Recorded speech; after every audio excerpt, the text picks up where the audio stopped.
महाराष्ट्र विधानसभा चुनाव में महायुति गठबंधन की भारी जीत के बाद बड़ा सवाल ये उठ रहा है कि अब राज्य का अगला सीएम कौन होगा। ये एक ऐसा सवाल है जिसका जवाब महाराष्ट्र ही नहीं पूरा देश जानना चाहता है।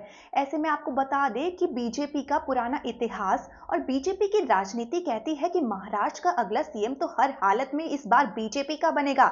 ऐसे में महाराष्ट्र राजनीति के मौजूदा दौर के सबसे कट्टावर नेता देवेंद्र फडणवीस का नाम सीएम की रेस में सबसे आगे है। जिस मुख्यमंत्री की कुर्सी की वजह से बीजेपी और शिवसेना यूबीटी में गठबंधन टूटा था, उसी सीट पर बीजेपी एकनाथ शिंदे के साथ समझौता नहीं कर सकती है। महाराष्ट्र की राजनीति में चर्चा जोरों से शुरू हो गई है कि महाराष्ट्र में इस बार देवेंद्र फडणवीस सीएम बनेंगे और एकनाथ शिंदे को डिप्टी सीएम बनना पड़ सकता है। महाराष्ट्र विधानसभा के नतीजे में महायुति 215 सीटें जीतने के कगार पर पहुंच चुकी है। मतगणना के ताजा रुझान बता रहे हैं कि बीजेपी अपने दम पर 130 से 135 सीटें भी जीत सकती है।